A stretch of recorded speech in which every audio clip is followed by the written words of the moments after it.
Começando agora mais uma edição do Projeto Motor Responde, o espaço onde nós respondemos as perguntas que vocês fazem aqui no Projeto Motor. Então, vamos a elas. Pergunta do William Suzuki. Quais fatores levaram ao maior equilíbrio entre as equipes na temporada de 2003 quando comparada com 2002 e 2004?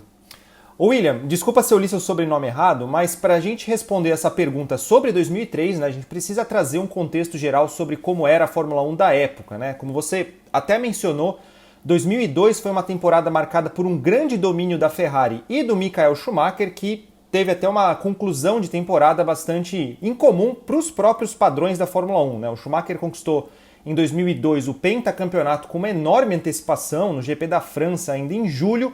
Lembrando que ele também tinha dominado 2001, conquistado o tetracampeonato com bastante antecedência também. Então, diante desse domínio da Ferrari e do Michael Schumacher, a Fórmula 1 pensou que era hora de fazer algo diferente, né? Então, para 2003, ela implementou uma série de mudanças no regulamento técnico e esportivo, né? Mudando o formato de classificação, fazendo com que os carros classificassem naquele esquema de uma única volta lançada, já com o combustível da corrida, né? Também introduzindo a regra do parque fechado e mudando o sistema de pontuação, né? Naquela época, em 2003, foi quando começou o sistema de 10-8-6, né? Que dava uma menor margem de pontos para o vencedor em relação ao segundo colocado. Até 2002, o vencedor tinha 4 pontos de vantagem, né? Era 10 para o primeiro colocado e 6 para o segundo. De 2003 em diante foram 10 e 8, né? Então diminuía bastante essa margem justamente para evitar que um piloto ganhasse o título com bastante antecedência. E todas essas mudanças, né, de formato de classificação, de parque fechado, dá uma chacoalhada, né? É inevitável quando a Fórmula 1 faz uma mudança muito grande, né, e faz com que as equipes tenham que repensar suas metodologias de trabalho.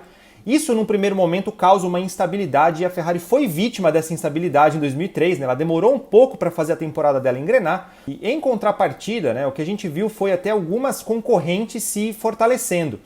A McLaren foi um caso à parte, né, porque ela também sofreu para estrear um carro novo em 2003, ela competiu durante o ano inteiro com o carro de 2002 adaptado, mas a Williams, por exemplo, teve uma temporada bastante consistente, lembrando que tanto Williams como McLaren corriam com pneus Michelin, né? Naquela época a Fórmula 1 tinha guerra de pneus, e isso foi um fator muito importante para o desenrolar dessa temporada de 2003, porque na medida que a temporada foi se desenvolvendo e foi chegando nessa parte perto de junho, julho, né, quando a Fórmula 1 se aproxima da temporada europeia no verão, o que significa que são temperaturas altas, pista muito quente, foi ali o momento em que as equipes que corriam com Michelin, né, a Williams e a McLaren, teve até vitória de Renault também com o Alonso na Hungria, mas foi uma época em que as equipes Michelin conseguiram ganhar bastante terreno e colocar a Ferrari na defensiva. Então, quando a gente chegou ali perto da primeira fase, né, perto do final da primeira fase do campeonato, ali no GP da Hungria, parecia que a situação da Ferrari estava bem delicada, né, porque o que a gente via era realmente as equipes Michelin crescendo, enquanto que a Ferrari estava meio vulnerável, né. Mas foi tudo isso que causou, né, essa bagunça, esse maior equilíbrio em relação a 2002, mas depois, né, desse GP da Hungria, quando a Fórmula 1 voltou para Monza, a FIA fez um esclarecimento com relação ao funcionamento dos pneus e como que esses pneus seriam verificados, né?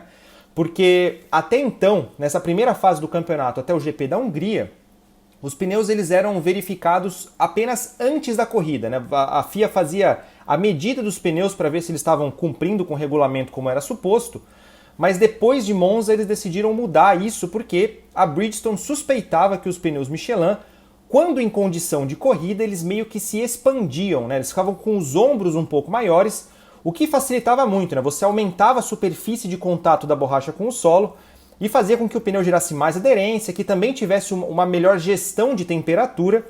E então, né, se esperava, né, se suspeitava por parte da Bridgestone que era daí que vinha a grande vantagem da Michelin. Então a FIA mudou esse sistema de verificação e passou a medir os pneus também depois, né? Ou seja, quando você podia verificar se o pneu de fato tinha expandido ou não. E foi com essa mudança que a Michelin teve que fazer alguns ajustes, né, na construção dos seus pneus. E coincidência ou não, dali para frente a Ferrari venceu as 3 corridas, né? Com o Schumacher em Monza e em Indianápolis e com o Barrichello em Suzuka, né? Então foi ali que a Fórmula 1 acabou sendo bastante equilibrada em 2003, mas no final manteve ali um domínio da Ferrari ainda, né? O domínio do Schumacher continuou em 2003, mas não foi tão fácil quanto parece, né? Às vezes a gente olha ali 2000 a 2004, pensa que foi só período de nadada de braçada, mas na verdade 2003 foi uma temporada bastante difícil para a Ferrari, e em 2004 tudo voltou ao normal, né? Para o normal da época, que foi a Ferrari construiu um carro que era muito rápido, né? Muito superior com a F2004, a própria Ferrari ficou surpresa com o quão boa era a F2004, enquanto que essas duas equipes que deram tanto trabalho em 2003, né? A Williams e a McLaren, deram uma derrapada com os conceitos diferentes que elas tentaram implementar em 2004 também. Então, é mais ou menos esse o resumo, né? A Ferrari ainda assim dependendo muito dos pneus Bridgestone, mas vulnerável com essa mudança de regulamento para 2003. Demorou para a Ferrari engrenar, mas ali no finalzinho deu Schumacher, que conquistou em 2003 o seu hexacampeonato e se tornou o maior campeão da história da Fórmula 1, pelo menos até aquele momento.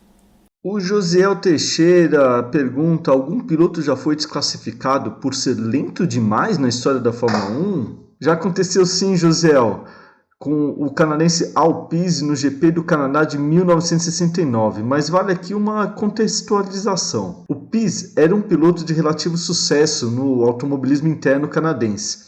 Em 1967, o circuito de Mosport iria receber o primeiro GP do Canadá da história.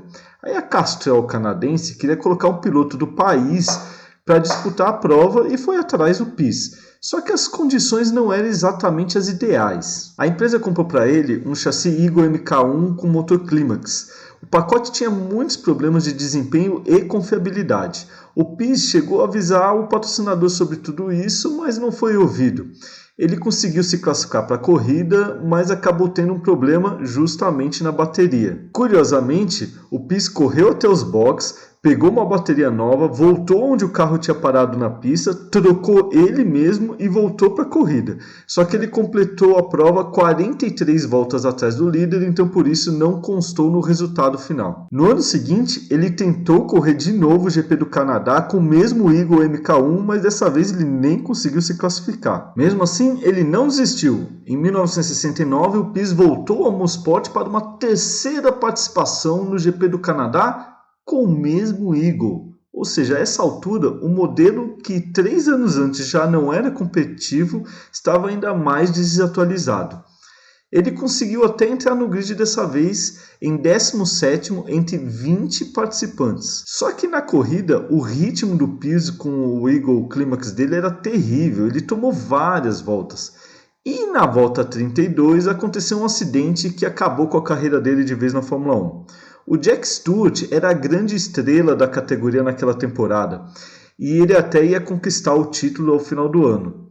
Só que ele acabou abandonando a corrida em Mosport em um acidente quando ele tentava colocar uma volta em cima do Pise. Ao sair do carro, o Stewart, furioso, pegou a turma da equipe Matra dele e foram lá e fizeram uma reclamação com a direção de prova, que aceitou a denúncia e desclassificou o Pise por estar andando devagar demais na pista.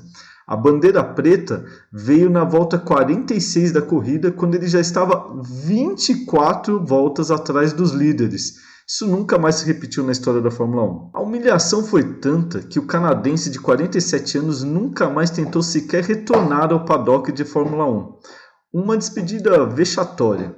Aquela também seria a última vez que um Eagle MK1 participaria de um GP da categoria. Mas vale ver um pouco mais sobre a carreira do Pise. Se você ficou curioso por mais detalhes e da história também lá no GP do Canadá, a gente tem um artigo bem completo no projetomotor.com.br. O link está aqui na descrição do vídeo. Então é isso, pessoal, essa foi mais uma edição do Projeto Motor Responde. Se você gostou deste vídeo, deixe sua curtida, se inscreva aqui no canal do Projeto Motor caso você ainda não seja inscrito e fique de olho no projetomotor.com.br.